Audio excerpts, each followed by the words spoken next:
चलिए शुरू करते हैं फर्स्ट क्वेश्चन से। फर्स्ट क्वेश्चन है हमारा, भारतीय नौसेना के नए उप प्रमुख यानी कि वाइस चीफ कौन बने हैं? सही आंसर है ऑप्शन बी एस.एन. घोरमडे। एस.एन. घोरमडे भारतीय नौसेना के नए उप प्रमुख बने हैं। इंपॉर्टेंट क्वेश्चन रहेगा आपके लिए। इंपॉर्टेंट पॉइंट डिस्कस कर लेते हैं। वाइस एडमिरल इनकी रैंक है। एस.एन. घोरमडे ने vice admiral G Ashok Kumar की जगह भारतीय नौसेना के उप प्रमुख का कार्यभार संभाला है। भारतीय नौसेना की बात हुई है, इंडियन नेवी भी बोलते हैं।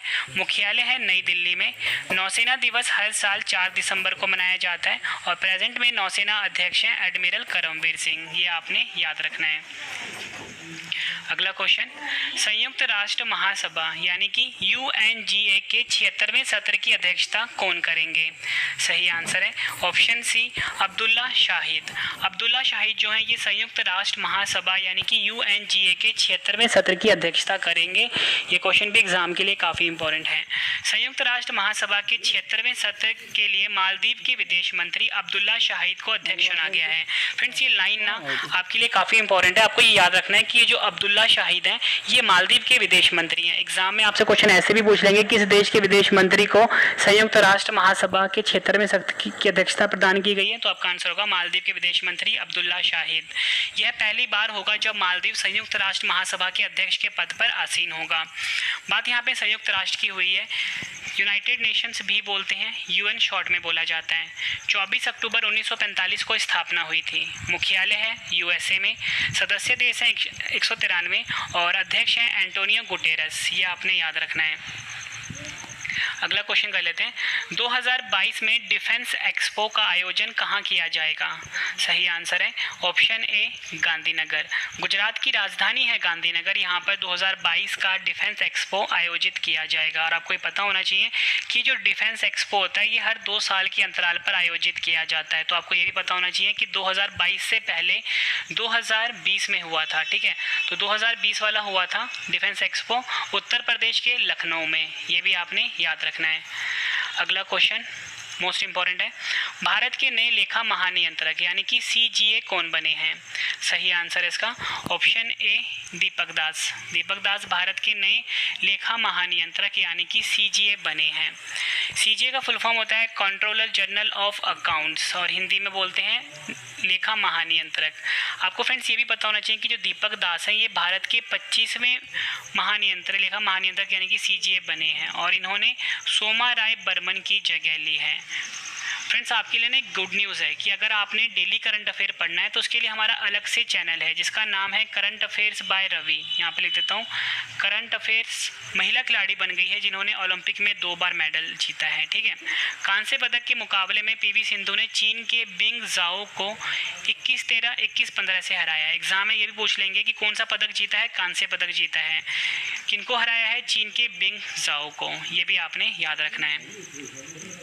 अगला क्वेश्चन कर लेते हैं, हंगेरियन ग्रैंड प्रिक्स 2021 का खिताब किसने जीता है? सही आंसर इसका सही आंसर है ऑप्शन ए स्टेबेन ओकान। स्टेबेन ओकान ने हंगेरियन ग्रैंड प्रिक्स 2021 का खिताब जीता है। और फ्रेंड्स आपको ये पता होना चाहिए कि जो ग्रैंड प्रिक्स होता है ये एक तरह का फार्मूला 1 कार रेस होता है। ठीक है, और आपको ये बता दूं कि जो स्टेबेन ओकान है ये अल्पाइन रेनॉल्ट के रेसर हैं। ठीक है, किस कंपनी के? अल्पाइन रेनॉल्ट के रेसर हैं और ये फ्रांस देश के रहने वाले हैं। ये भी आपने याद रखना है।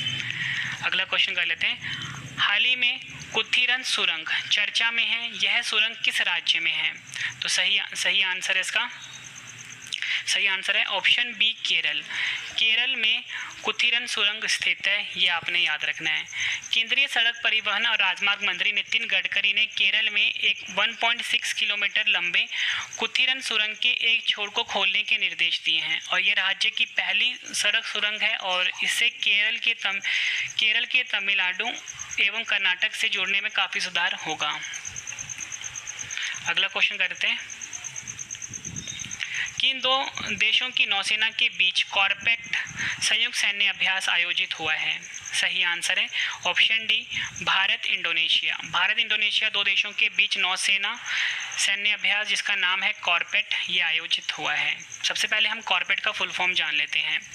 कॉर्पेट का फ्रेंड जो फुल फॉर्म होता है ना वो होता है इंडिया इंडोनेशिया कोऑर्डिनेटेड पेट्रोल, ये आपने याद रखना है।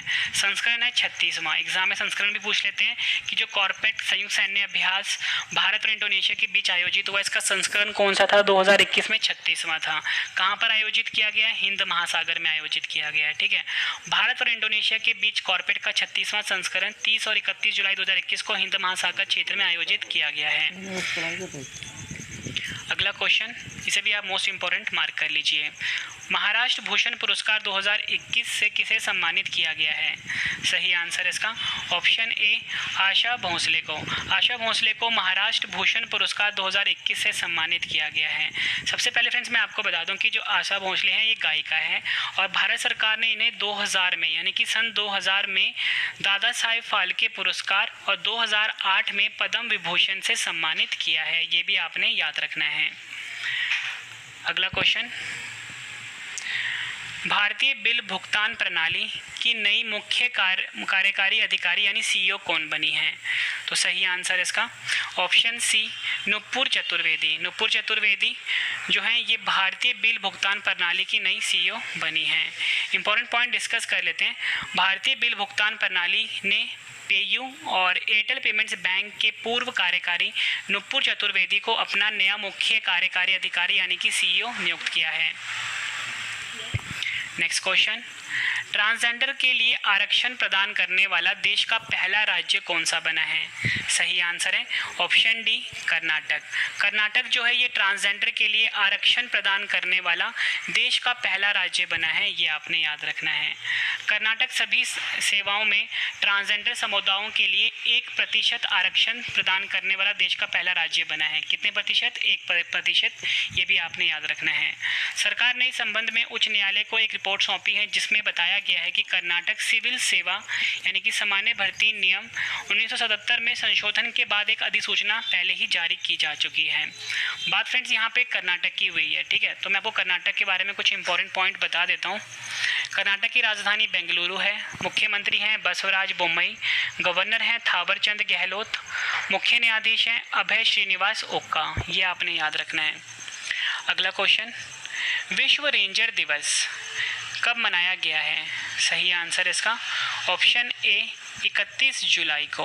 31 जुलाई को फ्रेंड्स विश्व रेंजर दिवस के रूप में मनाया गया है, ये आपने याद रखना है। विश्व रेंजर दिवस हर साल 31 जुलाई को ड्यूटी के दौरान मारे गए या घायल हुए रेंजरों की याद में दुनिया की प्राकृतिक और सांस्कृतिक विरासत की रक्षा के लिए रेंजर द्वारा किए गए कार्य का जश्न मनाने के लिए मनाया जाता है। अगला क्वेश्चन, भारत का जीआई टैग प्राप्त फाजिल आम बहरीन निर्यात किया गया है। इस आम का संबंध किस राज्य से है? सही आंसर है ऑप्शन बी पश्चिम बंगाल से संबंध रखता है फ्रेंड्स फाजिल आम, ये आपने याद रखना है। इंपॉर्टेंट पॉइंट डिस्कस कर लेते हैं। भौगोलिक संकेतक जिसे कि हम जीआई का फुल फॉर्म भी होता है और इंग्लिश में होता है ज्योग्राफिकल इंडिकेशन। प्रमाणित फाजिल आम की खेप को बहरीन निर्यात किया गया है। यह आम पश्चिम बंगाल के मालदा जिले का है। जीआई के दर्जे की वजह से उत्पादकों को उनके उत्पाद की अच्छी कीमत मिलती है और कोई अन्य उत्पादक उस नाम का दुरुपयोग नहीं कर सकता है। नेक्स्ट क्वेश्चन, किस भारतीय ने बजट एयरलाइन आकाशा एयर को लॉन्च करने की घोषणा की है? सही आंसर है ऑप्शन डी राकेश झुनझुनवाला। राकेश झुनझुनवाला ने बजट एयरलाइन जिसका नाम है आकाशा एयर को लॉन्च करने की घोषणा करी है। अरबपति निवेशक राकेश झुनझुनवाला की बजट एयरलाइन आकाशा एयर इस साल के अंत तक शुरुआत में परिचालन शुरू कर सकती है। नेक्स्ट क्वेश्चन, किस कंपनी ने सीबीएसई बोर्ड के साथ मिलकर AI फॉर ऑल पहल शुरू करी है? सही आंसर है ऑप्शन सी इंटेल ने। चिप बनाने वाली कंपनी इंटेल ने AI फॉर ऑल पहल की शुरुआत के लिए केंद्रीय माध्यमिक शिक्षा बोर्ड के साथ हाथ मिलाया है, जिसका लक्ष्य भारत में लोगों के लिए कृत्रिम बुद्धिमत्ता की बुनियादी समझ को बनाना है। यह आपने याद रखना है फ्रेंड्स। यहाँ पे बात हुई है इंटेल कंपनी की। मैं आपको बता